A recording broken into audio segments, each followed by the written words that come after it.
Welcome to Season 4 of the Hope Warrior Project podcast, where we are ditching the mindset of powerlessness. Our guests have let go of the belief that life is happening to them and have chosen to see that life is actually happening for them. If you want to get inspired and empowered in your own life, these are the stories you want to hear.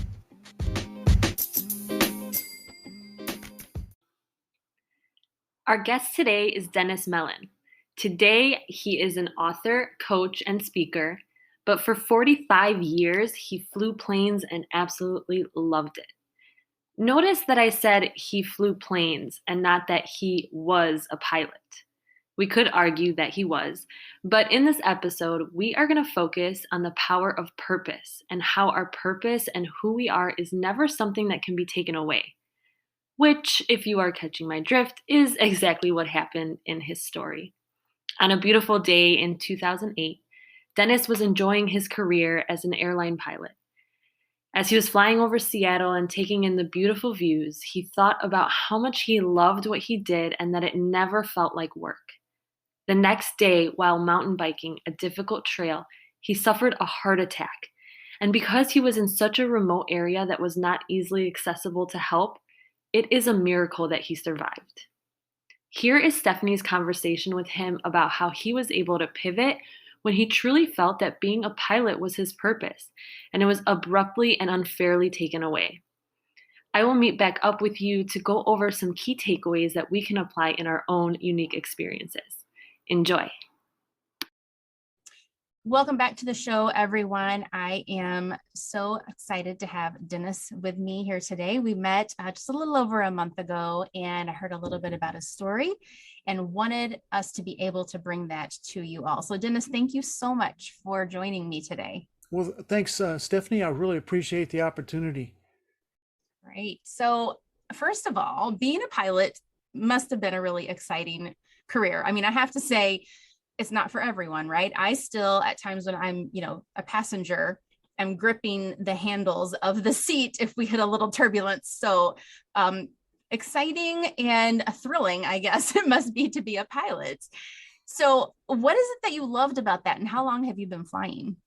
I started, I've been flying for about 45 years, up until the time that event happened where I lost my FAA medical.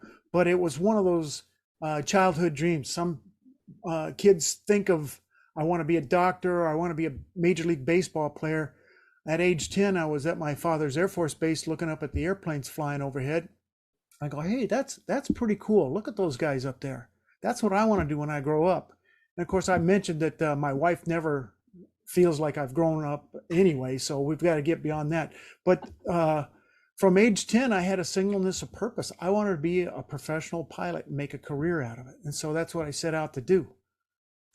That's amazing. So knowing that young, that's what you wanted to do, and you did it. I mean, obviously this was a passion of yours. So we heard in the intro that you had a mountain biking accident. And I think when we talked before, it sounded like it was a pretty challenging trail that you were on.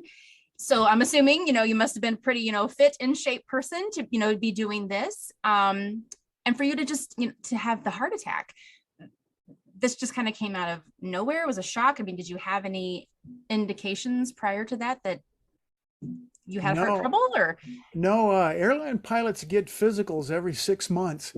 And once a year after, I think, age 40 or 45, they have to be hooked up to EKGs and all kinds of stuff. It was a bolt out of the blue for me. I mean, I had no clue that this was developing or anything. And in fact, that bike ride was probably the second or third bike ride for the week. I used to go out 3-4 hours at a time sometimes. Wow. So talk us through a little bit about what actually happened that day. Well, I had picked out one of these, what they call in Seattle a bluebird day. There's not a cloud in the sky. It's just stunningly beautiful. I mean, the sky is so bright, it hurts your eyes literally. And I'd picked out this trail from the trail maps that guides that I had. The name of the trail was called It's a Bitch, and evidently it is.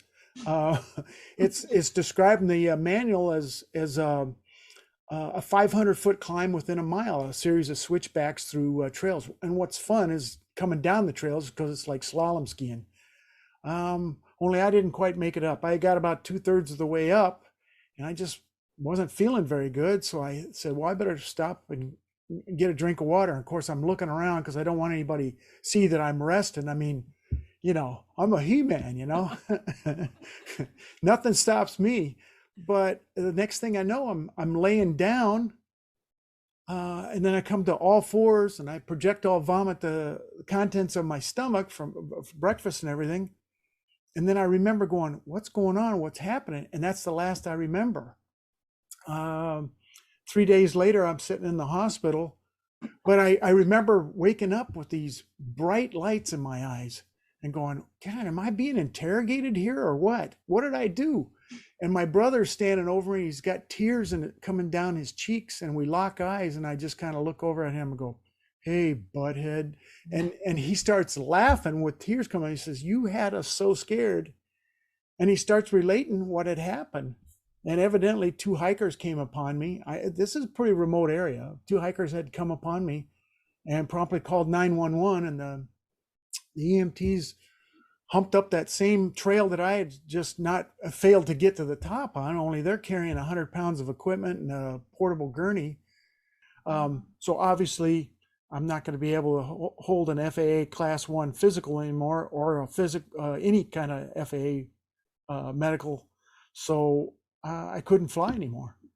And it was devastating, because it was basically like being the 18-year-old trying to figure out what I'm going to do with the rest of my life.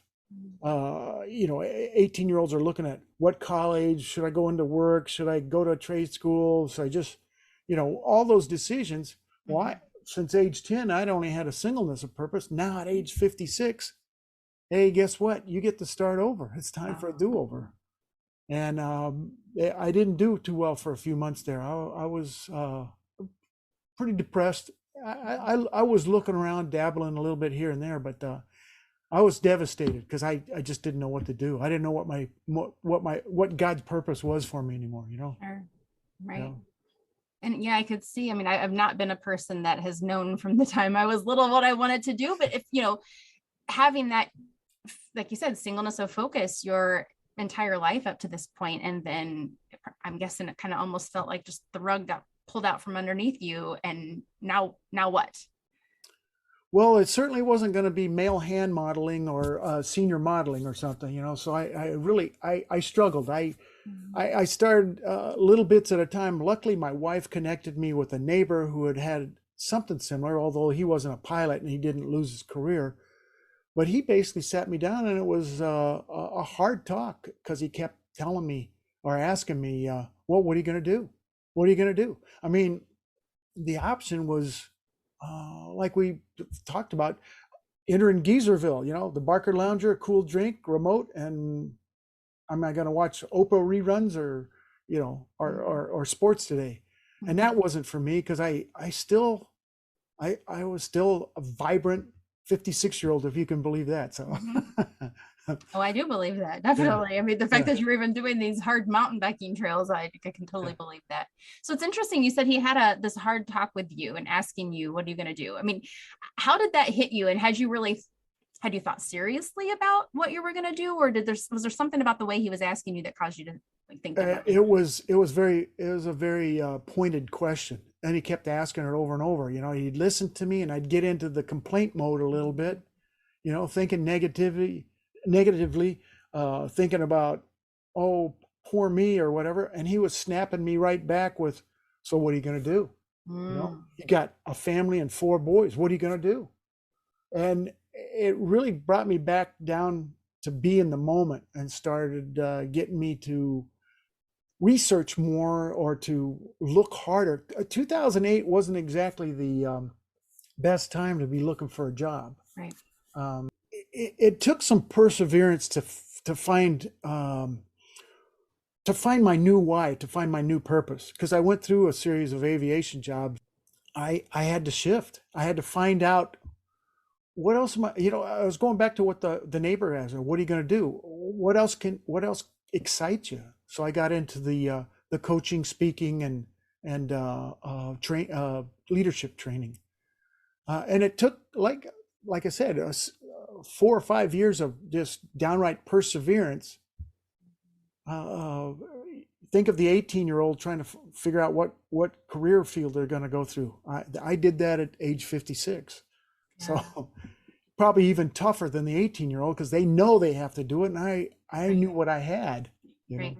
When we spoke previously, and I know, and we're going to get to your book here in a little bit, but you've talked about this concept of what's important now, what's important next. Right. Can you talk about that a little bit and how that applied to your situation? Well, we look at things, events are coming at us all the time. Things are happening. Now we can choose not to react to them at all. And that's just basically saying we're going to accept whatever outcome comes. But if you want to be positive about things, whether it's leadership, whether it's in your private life, whether it's in sports, your reaction to what events happen can affect the outcome. Now, you may be able to get the exact outcome you want, but typically that doesn't happen. So, figuring out where you are right now is really important. Taking care of what's going on right now is really important. And I think when we talked previously, we were talking about if you and I were to take a trip down to Disney World from the Chicago area, we could go through Memphis, Nashville, or Knoxville. Some of them routes would be shorter, some of them would be longer, scenic, traffic jams, different weather, or whatever. But just like when you drive, you have to take care of that next 200 feet. So you have to be in the moment when you drive. And once you take care of that 200 feet, you have to take care of the next 200 feet and the next 200 feet. Keeping in mind that Disney World is your goal. So setting a goal and then taking care of the next 200 feet along the way is where what's important now or what's important next. I've got this. Now what's coming up next? What exit's coming up? What do I want to see along the way? And it may be that we get diverted completely around it. Maybe we have to go through Kansas City, but if you keep your goal in mind, you're still in. I think I've heard it said, "Be where your feet are planted." Be in this moment. Take care of this moment. Yeah, and in your case, I mean, it could have maybe been easy for you to kind of live in the past and hold on to regret. And I'm sure you do still have some regret that you're not able to fly planes, but whether holding on to that and let that keeping you in the past is one thing, having regret, but also acknowledging, okay, things are different now. Yeah. What's next is a completely different mindset. Yeah, I could go look back and go, hey, that bridge we just crossed, it's gone. There's no way to get back there. You could, like you said, live in the past, but if you're going to make a difference in the world, you got to be in the moment, and you got to take care of this next 200 feet as find that goal that gets you excited. Otherwise, okay, go to Geezerville. That's fine, Or sometimes what the goal was may need to change a little bit based on situations, but just being able to pivot sometimes can be really hard. Yeah. But we got to do that. We got to be willing to do that in life, right? Right. You have to have that. I think they talk about it as a growth mindset. You have to, I'm going to have to learn some new skills to do public speaking, or to train leaders, or to coach baseball. I'm going to have to learn new things. Just soak it in. And you're not going to be an expert for a long while. What is the typical thing? You master whatever it is you're doing. It takes 10 years to be a master at what you do. There's a development process. Never stop learning if you're going to have that growth mindset to do something, to make a difference in the world. Exactly. And that's the ultimate goal I have, is make a difference with everybody you talk to, one conversation at a time, one person at a time. Yeah. Hello again. Okay, so what can we take away from Dennis's story? Well, let's talk about purpose. So many of us link purpose with career, and it's not surprising. After all, when we are children, we are often asked, what do you want to be when you grow up? And what we're really being asked is, what do you want to do? We are taught that who we are is what we do. This was a huge struggle for me growing up. Unlike Dennis, I had no idea what I wanted to quote unquote be. Maybe because I knew deep down that what I wanted to be was not a profession. When I discovered that sewing came easily to me and I enjoyed it, I told myself that I would be a fashion designer or a seamstress, yet somehow that never felt right.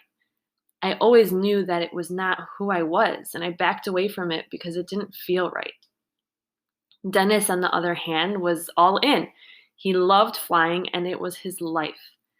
Growing up, I envied the kids that knew 100% what they wanted to be, and I still admire the ones who know what they're passionate about and they make it their career. That is amazing.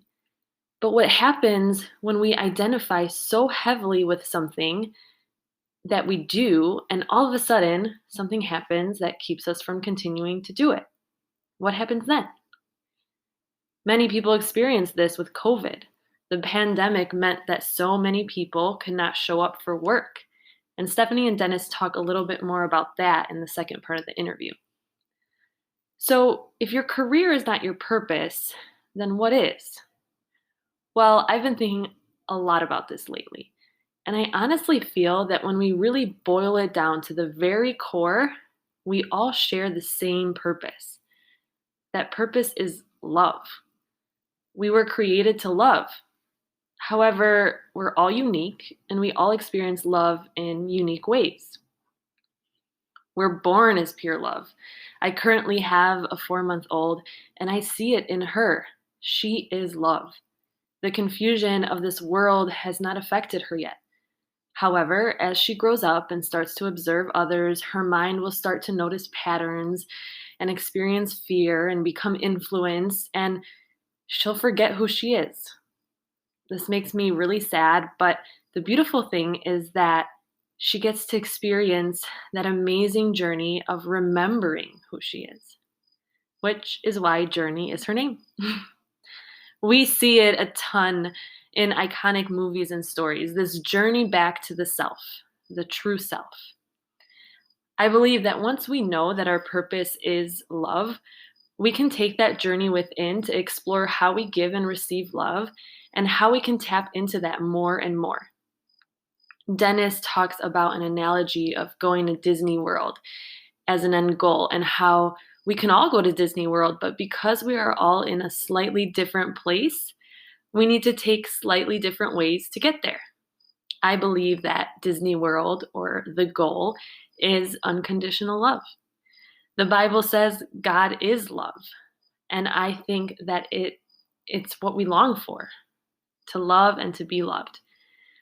If we set our eyes on that and we're present along the way, we will get there.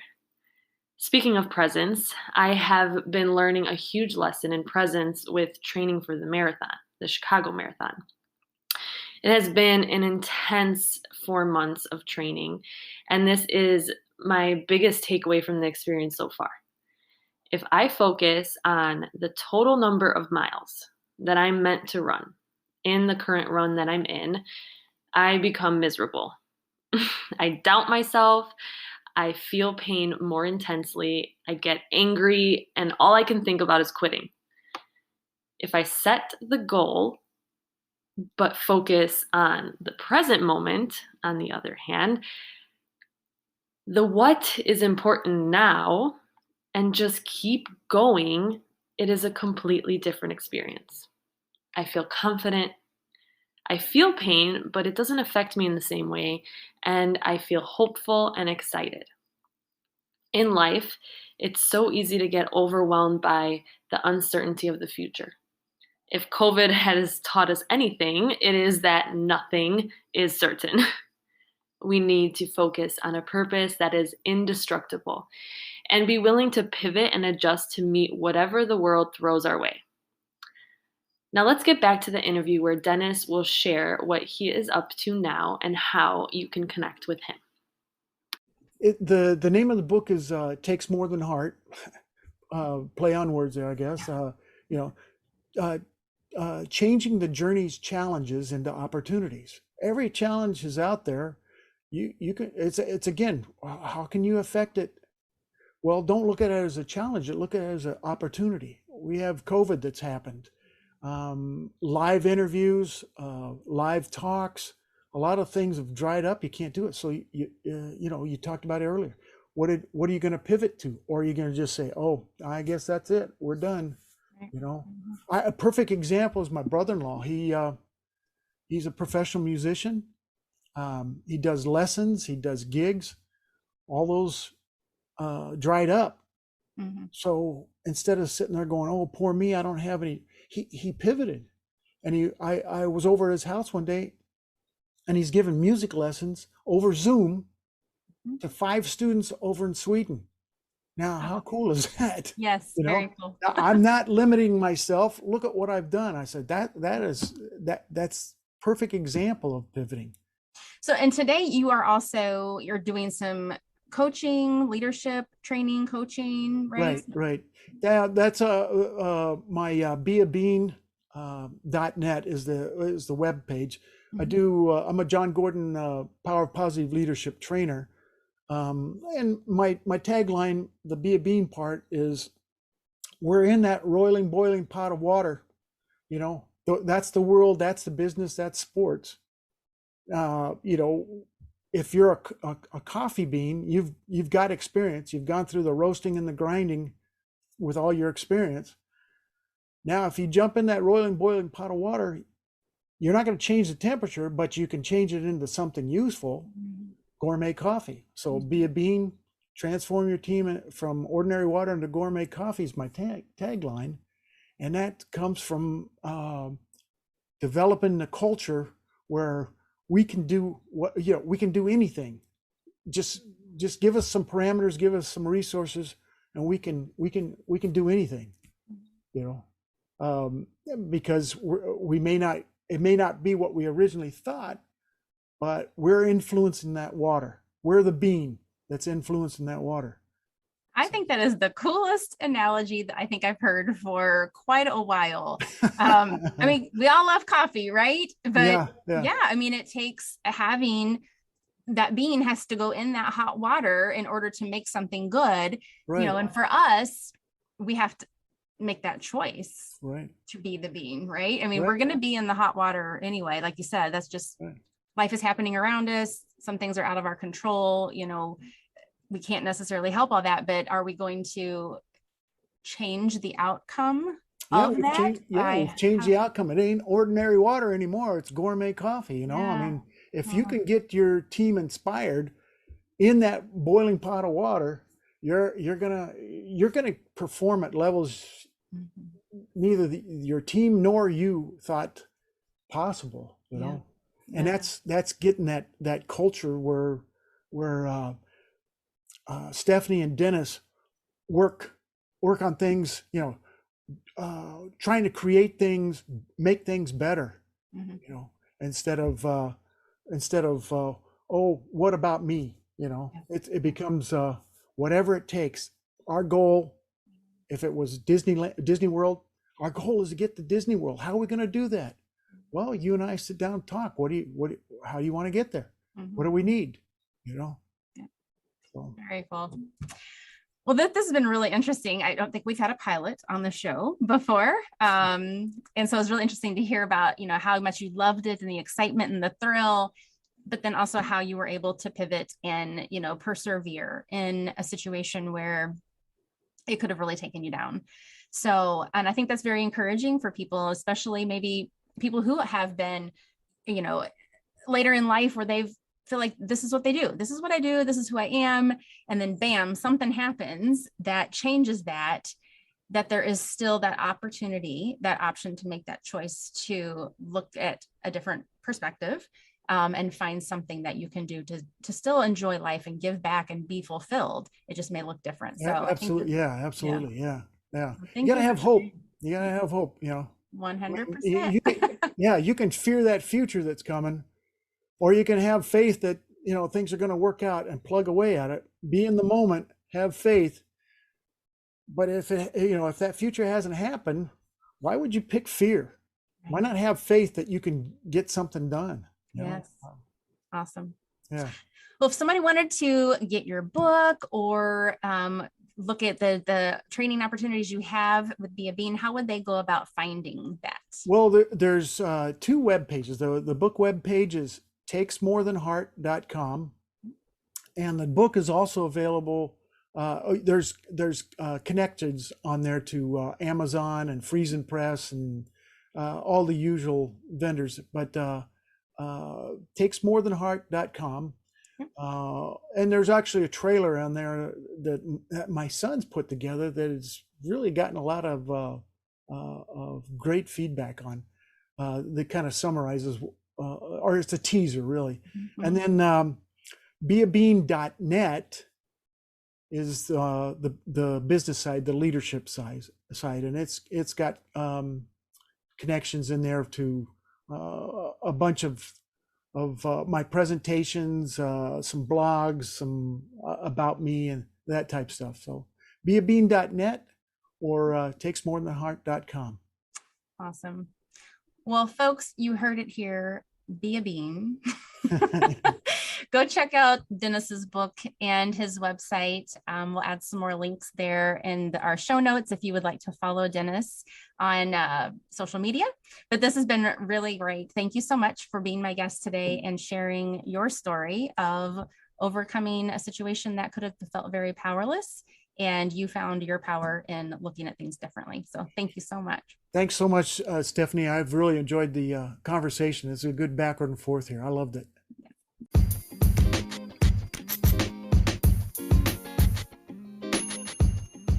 If you were inspired by today's guest, be sure to save this episode so you can go back and listen to it again. Making the shift from feeling powerless to empowered is not a quick and easy thing to do, we know, but our desire is that you've gained hope and confidence that it's possible and so worth it. Now, go hit that subscribe or follow button so you don't miss the next episode.